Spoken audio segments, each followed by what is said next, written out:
मणिपुर में हिंसा क्यों हो रही है? मेते और कुकी समुदाय के बीच विरोध की वजह क्या है? इस वक्त कैसे हालात है मणिपुर में? कितने लोगों की जान जा चुकी है इस राज्य में? इन सब सवालों का जवाब इस वीडियो में आपको बताएंगे। आखिर क्यों वहां इस तरह का वायलेंस हो रही है?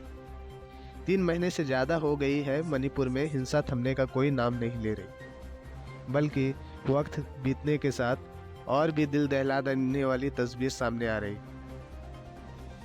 अभी कुछ ही दिन पहले एक वीडियो वायरल हुई थी जो राज्य की 2 महिलाओं को निर्वस्त्र कर घुमाया जा रहा था। लेकिन इस लंबे समय तक हमारी सरकार, पॉलिटिशियन और गोदी मीडिया इस पर चुप रहे, इस घटना को इग्नोर करती रही। लेकिन जब बात हद से ज़्यादा पार हो जाती है, उसके बाद इस घटना को दबाए रखना नामुमकिन हो जाता है। और जब सुप्रीम कोर्ट का बयान इस पर आ जाता है, तब जाकर इन्हें चुप्पी तोड़नी पड़ती। नरेंद्र मोदी ने खुद इस मुद्दे पर 77 दिन तक चुप्पी बनाए रखी थी। वो 77 दिन जिनके बीच में ऑफिशियल एस्टिमेट के अनुसार 60,000 लोगों को डिस्प्लेस होना पड़ा। ये अपने ही देश में रिफ्यूज बन गए। करीब 140 से लेकर 200 के बीच में लोगों की जानें गई। 5,000 से ज़्यादा इंसिडेंट रिपोर्ट किए गए। ये आंकड़े मणिपुर सरकार ने खुद दिए थे सुप्रीम कोर्ट को 10 जुलाई को। फिर एक दिल दहला देने वाली वीडियो सामने आया जिसमें 2 महिलाओं के साथ अत्याचार हो रहा था। तब जाकर प्रधानमंत्री मोदी की तरफ से एक बयान दिया गया मणिपुर को लेकर। साथियों, आज जब मैं आपके बीच आया हूं, इस लोकतंत्र के मंदिर के पास खड़ा हूं, तब मेरा हृदय पीड़ा से भरा हुआ है, क्रोध से भरा हुआ है। मणिपुर की जो घटना सामने आई है, किसी भी सभ्य समाज के लिए यह शर्मसार करने वाली घटना है। पाप करने वाले, गुनाह करने वाले कितने हैं, कौन है,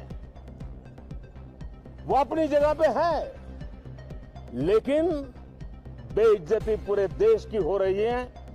140 करोड़ देशवासियों को शर्मसार होना पड़ रहा है।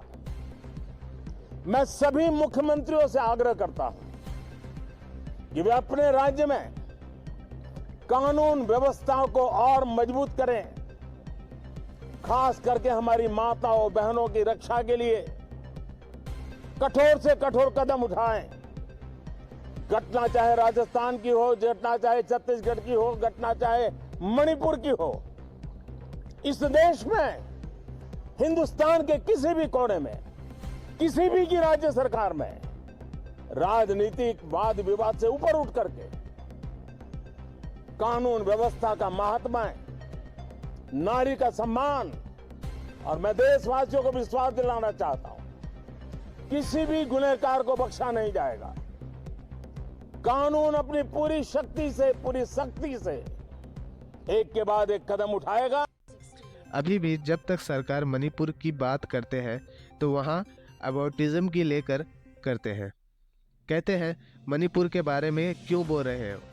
वेस्ट बंगाल, राजस्थान, वहाँ जो औरतों के साथ अत्याचार हो रहा है, वहाँ भी आवाज़ उठी। वही सुप्रीम कोर्ट ने मामले का खुद संज्ञान लेते हुए कहा कि सरकार को कार्रवाई के लिए कुछ समय देंगे, वरना खुद एक्शन लेंगे।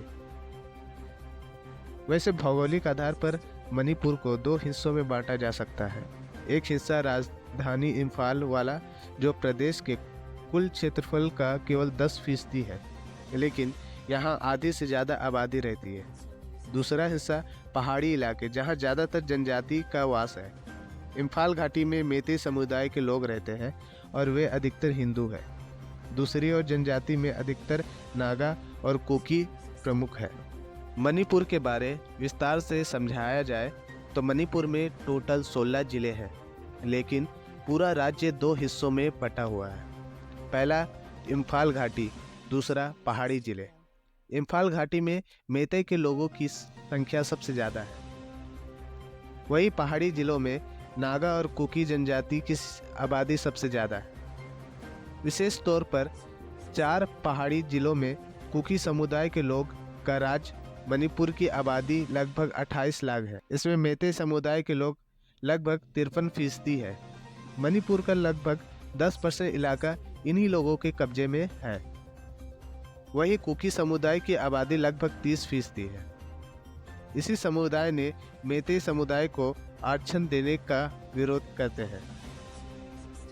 इसके पीछे इनकी दलील ये है, अगर मेते लोगों को आरक्षण मिलता है तो ये सरकारी नौकरियों से बेदखल हो जाएंगे। इस हिंसा में अब तक कम से कम 130 लोग मारे गए हैं और 400 लोग घायल हुए।